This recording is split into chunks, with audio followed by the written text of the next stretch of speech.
こんにちは、高橋です。今回は腐敗した猫の死骸の片付け現場を紹介したいと思います。現場は東京にあるマンションの一室になります。依頼者は女性で、飼い猫が部屋で死に、腐敗し始まってからは怖くて部屋に入ることができなくなってしまったとのことでした。室内の猫の死骸回収依頼は、ほとんどが怖くて死骸を見れず放置してしまったものになります。腐敗が進み、悪臭や死骸を放置してしまった罪悪感に苦しんだ末に当社に連絡をくださるケースがほとんどです。今回も依頼者の女性は電話口で涙ながらに猫に申し訳ないことをしたと伝えてきました。腐敗が始まり、ウが湧き始め、悪臭とウが扉から出てくる恐怖で扉を目張りして閉ざしてしまったとのことでした。罪悪感や回収の念からか、回収した猫はペット霊園での火葬を依頼されました。事前に伺った話では、多頭飼育崩壊で部屋の中で1匹の猫が死んでしまったとのことでした。私は今まで何度も多頭飼育崩壊した猫屋敷を片付けてきた経験から相当にひどい状況を想像しておりました。ほとんどの現場は玄関を開けた瞬間にペットの排泄物の強烈な悪臭が漂います。しかし今回は玄関から猫の死骸がある部屋まで一切の腐敗臭がなく戸惑いました。ご依頼者が仕事で帰宅が遅くなるので、今回は夜10時からの作業をお願いされました。作業量からすれば私1名で対応できましたが、夜中で女性宅だったため社長の尾上も同行しました。撮影は猫の死骸がある部屋の扉前からの許可となっております。ご了承ください。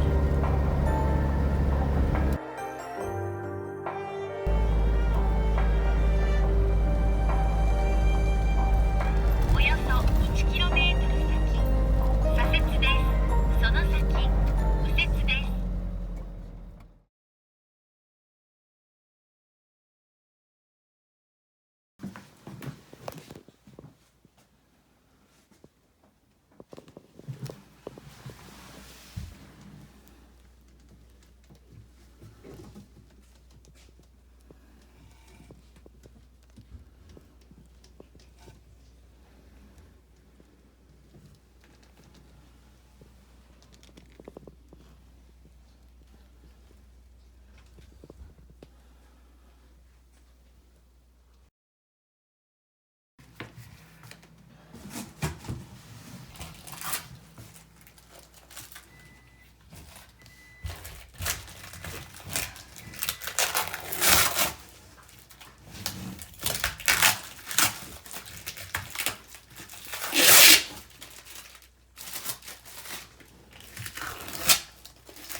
匂いが結構してきた。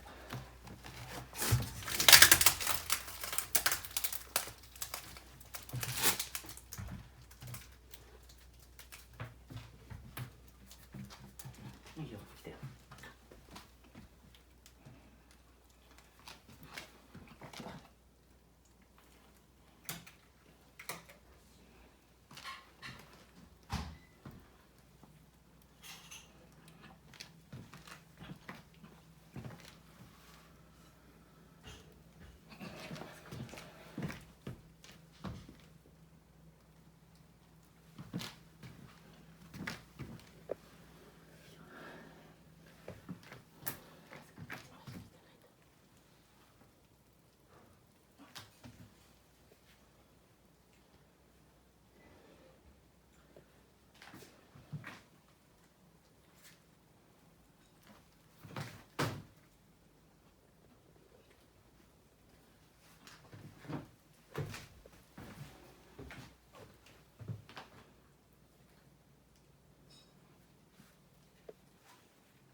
と準備してきて、早速片付けちゃいましょう。